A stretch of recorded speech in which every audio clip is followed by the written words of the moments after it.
Assalamualaikum and hello everyone. I hope you all are fine. So we are back with the second chapter of pharmacology, that is antiseptics and disinfectants. पहले हम antiseptics का part cover करेंगे, ठीक है, उसके बाद disinfectants दूसरे part में कवर करेंगे, ठीक। उसके बाद अब हम क्या करेंगे, पहले एंटीसेप्टिक्स की डेफिनेशन समझ लेते हैं।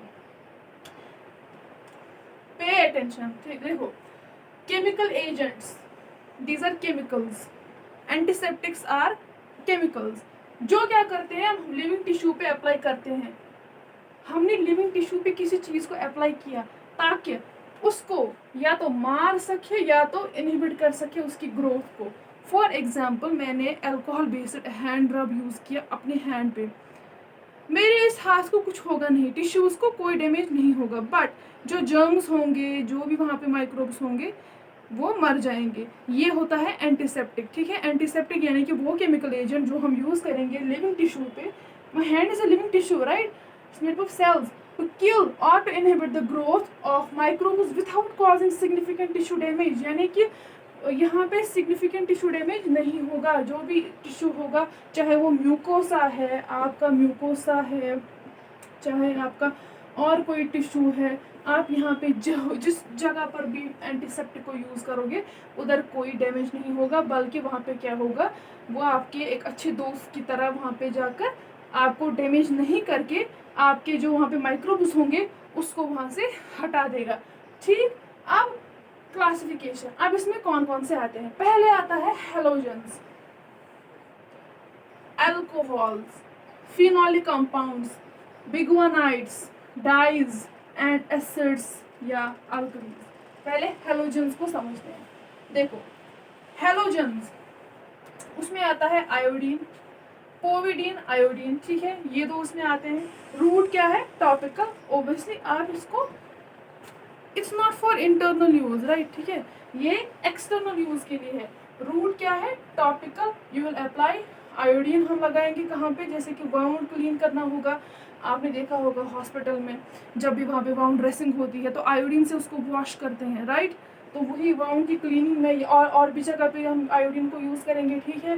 डोसेज कितनी होनी चाहिए, 5 से लेकर 10% होना चाहिए। और ये काम कैसे करता है, this is the mechanism of action. काम कैसे करता है, ये जो प्रोटीन्स होते हैं ना, प्रोटीन्स बहुत बड़ा रोल प्ले करते हैं किसी भी माइक्रो ऑर्गेनिज्म के अंदर, किसी हम में भी प्रोटीन्स के बगैर कुछ भी पॉसिबल नहीं है, ठीक है। तो इसकी जाकर ये क्या करता है, इसकी प्रोटीन्स को डीनेचर कर देता है, बॉन्ड्स को तोड़ देता है। जब बॉन्ड्स टूट जाएंगे ये बेकार हो जाता है, ठीक है। हेलोजेंस क्या करेंगे, इस माइक्रोब के प्रोटीन्स को जाकर क्या कर देंगे, डीनेचुरेशन ऑफ द प्रोटीन्स। और इसमें आयोडीन आता है, पोविडीन, आयोडीन आता है, रूट आता है, topical, dosage is 5 to 10% and it is used for wound cleaning, ठीक। इससे एसेप्सिस मेंटेन होता है, राइट। दूसरा, alcohols, alcohol based hand rub, alcohol based hand sanitizer, we use these things frequently, very frequently in the hospitals, right. Isopropyl alcohol, ethyl alcohol, this is water plus alcohol, ये isopropyl alcohol, ये use करते हैं हम 70%। आपको सुनने को मिलेगा हमेशा 70% इथाइल अल्कोहल, 70% आइसोप्रोपाइल, 70% ये, ठीक है। ये क्या करेगा, इसका भी यही होता है कि कोआगुलेट करना प्रोटीन्स को, एक प्रोटीन्स को लाना, कोआगुलेट करना, एक जगह पे उनका कोआगुलम बन गया, अब वो क्या हो गए, बेकार हो गए, ठीक। इसने क्या किया, इसने प्रोटीन्स के बॉन्ड्स को भी तोड़कर उनको अलग कर दिया, इसने प्रोटीन्स को लाकर ऐसे कोआगुलम बना दिया, ठीक। Ethyl alcohol, isopropyl alcohol, mechanism of action क्या है, प्रोटीन्स को कोआगुलेट करेगा, कोआगुलम बना देगा, ठीक। ये अल्कोहल्स में।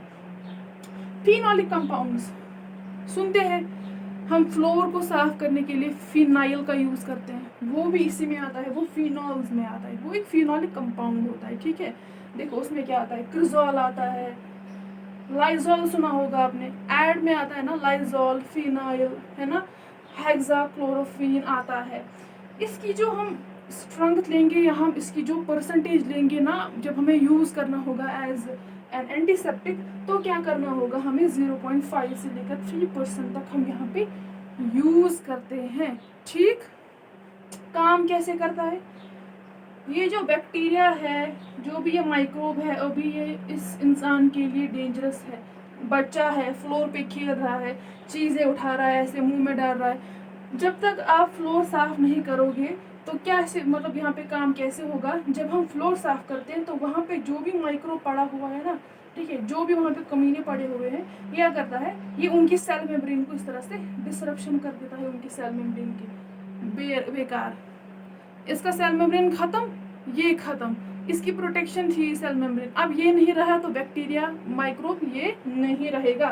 तो फिनोलिक कंपाउंड उसका क्या है, ये सेल मेम्ब्रेन को डिसरप्शन करवाते हैं।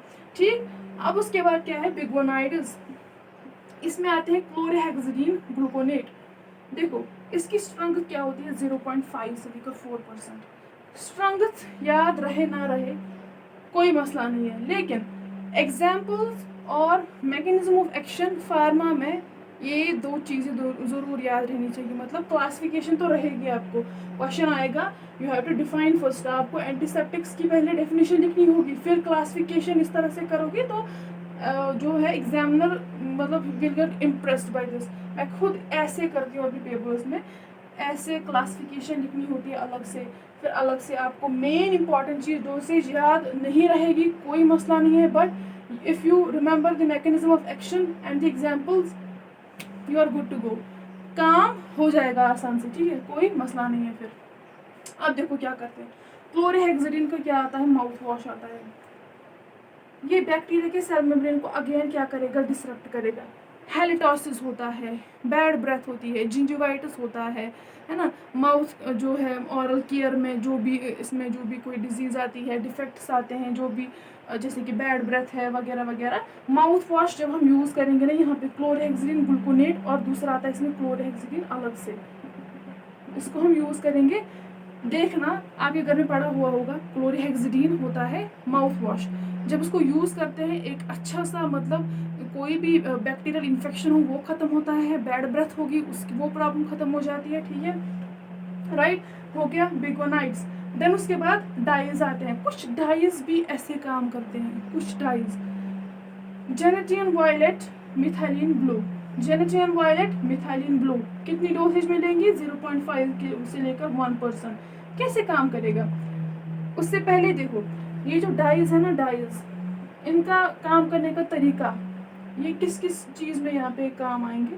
अगर किसी को फंगल इन्फेक्शन हुआ है उसमें काम आएंगे, अगर किसी को ऑरल कैंडिडियासिस हुआ है, कैंडिडा एल्बिकन्स, इनकी वजह से भी इन्फेक्शंस होते हैं। So these are fungal infections, ये भी इनके माइक्रोब के मेटाबॉलिज्म के साथ इंटरफेयर करते हैं। सपोज किसी को हो गया है फंगल इन्फेक्शन, ऑरल कैंडिडियासिस है या रिंगवर्म है, जो भी है, ये उसकी क्या करता है, उसकी मेटाबॉलिज्म के साथ इंटरफेयर करता है। मेटाबॉलिज्म खत्म, बैक्टीरिया खत्म, टाटा बाय बाय। मेटाबॉलिज्म पे इंटरफेयर अगर होगा तो बात खत्म। ठीक, इसमें आएगा gentian violet, methylene blue, right, interfere करेगा विद माइक्रोबियल मेटाबॉलिज्म और फंगल इन्फेक्शन ऑरल कैंडिडियासिस में यूज होगा। Last one, acids and alkalis. इसमें पहले बोरिक एसिड 2 to 4% वो यूज होगा। ठीक, अलग से एसिटिक एसिड यूज होगा 1 to 2%। ठीक, इसको हम एज लाइक यूज़ करते हैं बाउंड इरिगेशन। जब कभी ड्रेसिंग में आपकी पोस्टिंग लगेगी तो वहाँ पे आप देखोगे, हमें पहले वाउंड को जब हम ड्रेसिंग करेंगे उससे पहले हमें उसको कैसे एसेस करना है, we have to wash that with normal saline, हम यूजुअली वहाँ पे हॉस्पिटल्स में करते हैं। But as bound irrigation, wound को साफ करने के लिए भी हम इन दो चीज़ों का यूज़ करते हैं। इनका भी यही होता है क्योंकि ये एसिड है और ऑब्वियसली बेस भी है। मैंने यहाँ पे एग्जांपल नहीं लिखी है बेस की, बट अल्कलीज का भी है। दोनों का खेल क्या है, एक अनफेवरेबल पीएच बनाना। माइक्रोब उसका अपना एक पीएच होता है जहाँ पे वो सर्वाइव करते हैं, that's unfavourable, that is the favourable pH, है ना। अब अगर अनफेवरेबल पीएच क्रिएट हो गया तो क्या हो जाएगा, माइक्रोब विल नॉट सर्वाइव क्योंकि उसका अपना पीएच मिल ही नहीं रहा है। सपोज बैक्टीरिया है, उसका अपना बेसिक यहाँ पे नेचर है, उसका पीएच यहाँ पे बेसिक होता है, तो वो उसमें अपना काम करता है, अपना मेटाबॉलिज्म एवरीथिंग, ठीक है। बट अगर मैंने एसिडिक कंडीशन यहाँ पे कर दी अगर यहाँ पे pH कम कर दिया, एक एसिडिक कंडीशन क्रिएट कर दी, तो क्या हो जाएगा, इसको मसले हो जाएंगे, क्या हो जाएंगे, मसले हो जाएंगे, ठीक है। मैकेनिज्म ऑफ एक्शन क्या है, क्रिएट्स अनफेवरेबल pH, राइट। और एक pH एक्चुअल में है क्या, pH की एक्चुअल डेफिनेशन मुझे कमेंट्स में बताएंगे आप, राइट। तो ये था आज का antiseptics, chemical agents, classification, halogens, alcohols, phenolic compounds, biguanides, dyes, acids and alkalis. Take a screenshot,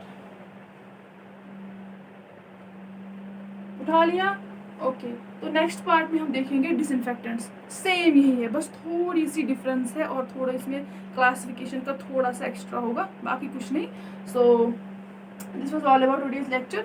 I hope you like it. I hope you'll get something from it. ठीक है, so like, share and subscribe। मिलते हैं अगले video में। अल्लाह हाफिज़।